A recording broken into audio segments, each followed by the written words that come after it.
I don't think he needs much of our help pushing this one because it's already debuted pretty high on the bestseller list. It's the brand new book from Texas Senator Ted Cruz called One Vote Away: How a Single Supreme Court Seat Can Change History. And it's obviously, guys, this book was written months and months ago, and it just happened to come out at about the time that Ruth Bader Ginsburg passed away. And now the fight to confirm her successor with Amy Coney Barrett is underway. And the author, Texas Senator Ted Cruz, joins us here today on Blaze TV, radio, and podcast. Ted, good to see you, brother, again. How are you? Steve, great to be with you. How you doing? I could be a little better, but I could be a lot worse. You know how it goes. So before we get to the book, let's get to what happened last night. I thought it was one of the most dominant performances on a national debate stage by a Republican I've ever seen, particularly once the debate pivoted to the economy. And then from that point on, for the final hour or so, and you know me well enough to know if he didn't do good, I'd be like, Ted, I'd tell you. I thought it was the JV versus the varsity last night. I mean, I thought he dismantled her. And the whole message of the Biden campaign is, hey, we're the soft landing spot. We're not leftists. You suburban women who don't like Trump's mean tweets, you can feel safe voting for us. We won't turn you over to the Antifa crowd.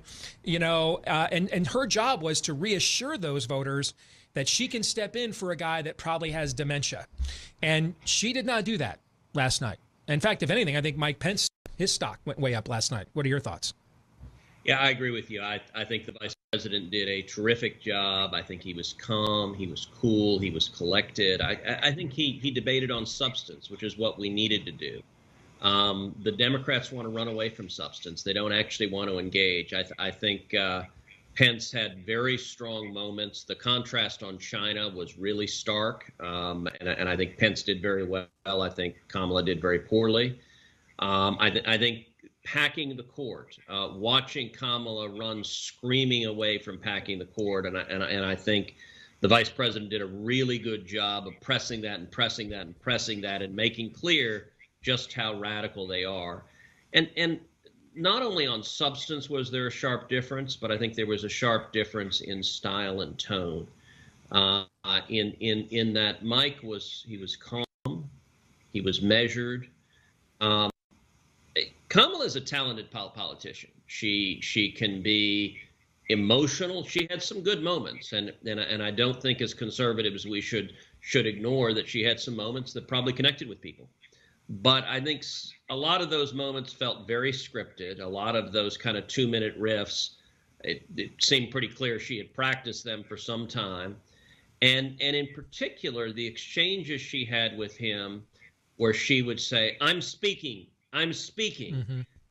It was clear she had practiced that for dealing with something like happened in the first debate where President Trump interrupted frequently. And I think had Pence been behaving as Trump did, constantly interrupting, that would have been a very strong moment for Kamala. As it was, it came across as really scripted and disproportionate because Pence is a pretty mild-mannered guy, and so he's sitting there she's lecturing him like an angry first-grade teacher. And it looked, I think it was jarring, the dissonance, because she was not responding in any way proportionate to what he was saying, and she wouldn't respond to any of the substance of what he'd say. I think last night proves something I have said for years, brother, which is that when elections are about issues, Republicans win, and when they are about personalities, Democrats win. And there's this misnomer that Trump is the first Republican to win on personality. It is not true.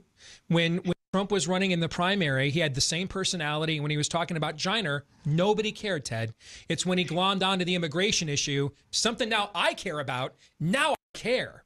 In the general election, it wasn't until he looked you in the eye in the final debate, and said, I'm going to appoint justices that overturn Roe. And then on election day, that was the #2 issue in the exit poll, and he won those voters by 15 points. What was missing in the last debate, it wasn't whether you like the histrionics or his antics. Let's be honest. You and I have thought this guy was, in the last 5 years, was probably dead 20 times with his histrionics. And we were wrong all 20 times, brother, right? Okay? That's not the issue. It's that they got in the way of the issues. He never talked about, hey, when you were president, you didn't know if it was ISIS or ISIL. We now pronounce them DOA, dead on arrival. We killed all those people. He didn't talk about any of his accomplishments. It was just all histrionics, not pointing to any issues. Issues were missing from that last debate. And I think if there ever is another debate between those two, he needs to get back on issues, because that's the conversation Joe Biden doesn't want to have. And you saw Kamala Harris didn't want to have that last night. Well, I think you're exactly right. And one of the lessons we can take from both of these debates is, the Democrats embrace these far left issues, but they know the American people don't actually agree with them. Mm-hmm. And so they're not willing, they don't want to actually defend them in the 30 days before an election. So on packing the court, Biden and Harris run screaming to the hills, pretending they're not going to do it when their left-wing base knows that's exactly what they would do. On fracking, I mean, it's the backwards gymnastics of pretending they're not going to try to ban fracking, when both Joe Biden and Kamala Harris have repeatedly promised they would do exactly that. I think that reveals a lot. And you mentioned the Supreme Court. I believe that was the most important issue in 2016, that it's the most important issue in 2018. We're talking about my book here, One Vote Away. The book opens, the opening scene in the book is the day Justice Scalia died in February of 2016. And that day was the day of the South Carolina presidential debate. And I was in a conference room in South Carolina preparing for the debate that day. And my body guy, Bruce, who you know from the trail, Bruce came knocking on the door and said, "Hey, have you heard about the Scalia thing?" And I'm like, what Scalia thing? And Bruce said, "Well, he died." And it turned out the West Texas sheriff who had discovered the body called me and called John Cornyn, this is a couple of hours before the news broke, to let us know that he had just discovered Justice Scalia dead in his bed in the hunting lodge he was at.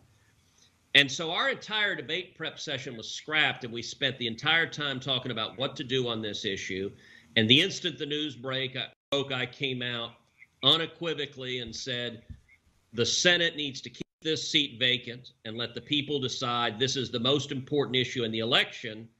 And within minutes, Mitch McConnell and Chuck Grassley and other Senate Republicans echoed that. And one of the interesting things I talk about in the book is subsequently Mitch McConnell's former chief of staff told the New York Times one of the reasons Mitch took the position that we're not going to fill this vacancy is he knew that evening at the debate that I would call unequivocally for that. And Mitch didn't want to be seen as following my lead in that regard, so he came out and did it to begin with. And I'm like, great, hallelujah, whatever the cause, the outcome is right.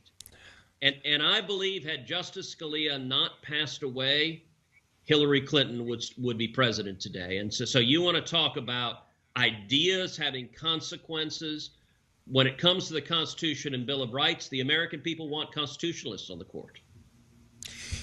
You and I both know the 56 men that pledged their lives, fortunes, and sacred honors, and then the generations that took up that mantle after them, never, ever intended that our freedoms and liberties would come down to 5-4 votes of unelected judges at the U.S. Supreme Court. In fact, judicial corruption overreach was one of the main grievances they repeatedly mentioned in their own divorce from the crown.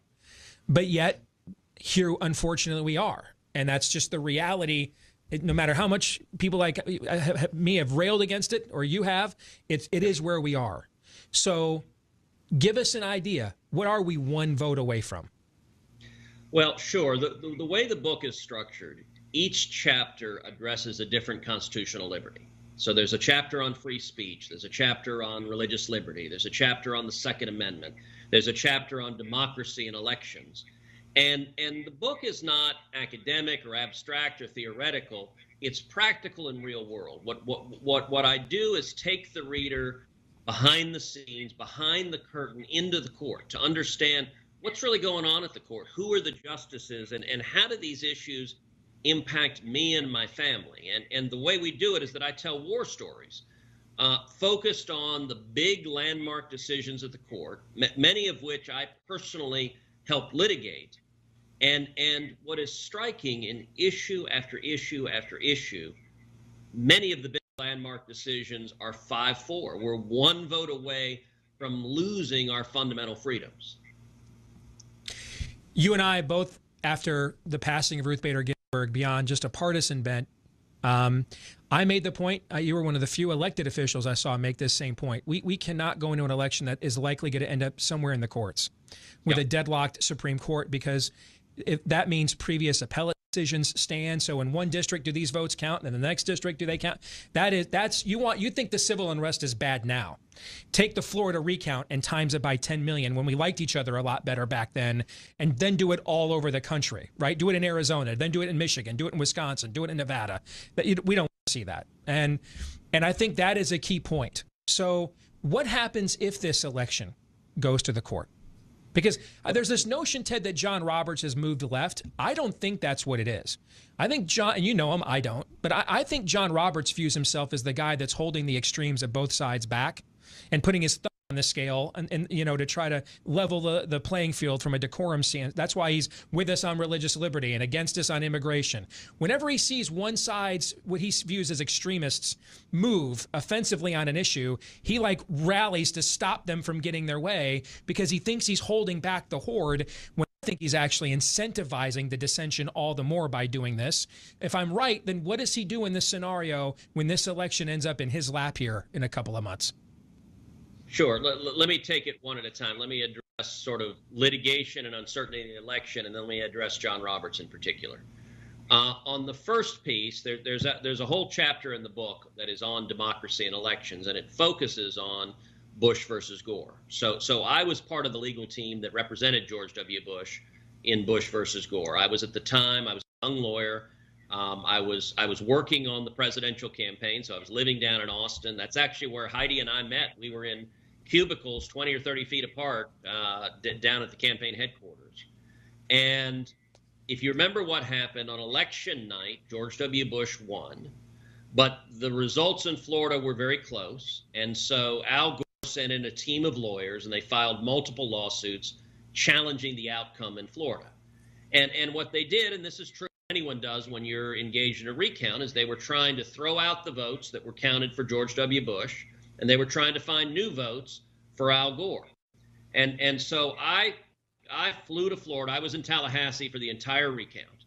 And, it's interesting. Some of the Hollywood portrayals now portray it as organized and strategic, and all of that's nonsense. It was utter and complete chaos.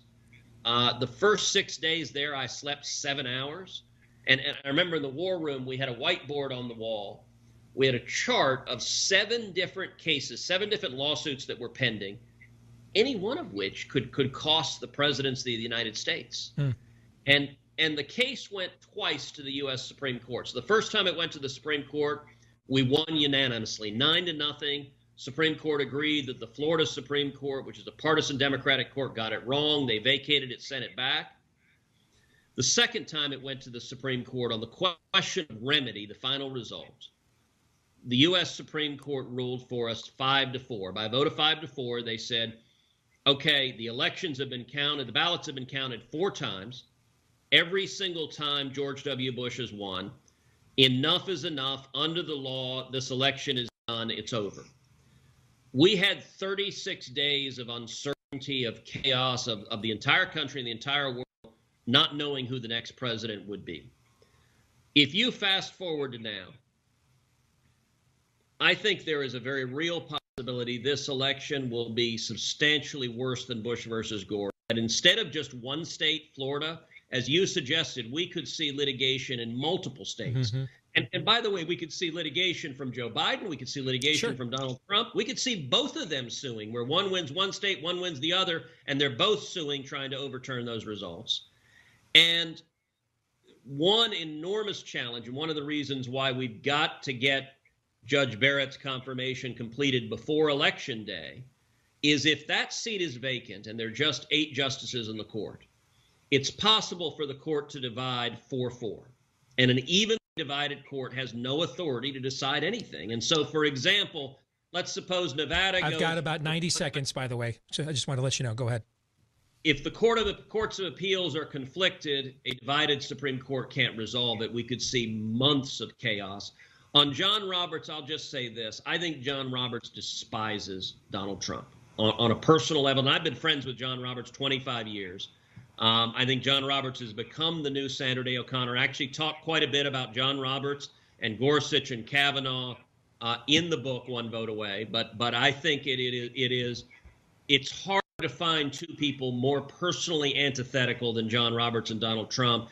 And so I don't want to see a 4-4 court resolving the chaos of elections. I think that's not fair to the country. We need a functioning 9-justice Supreme Court that can actually resolve it according to the law and according to the Constitution. Good to see you.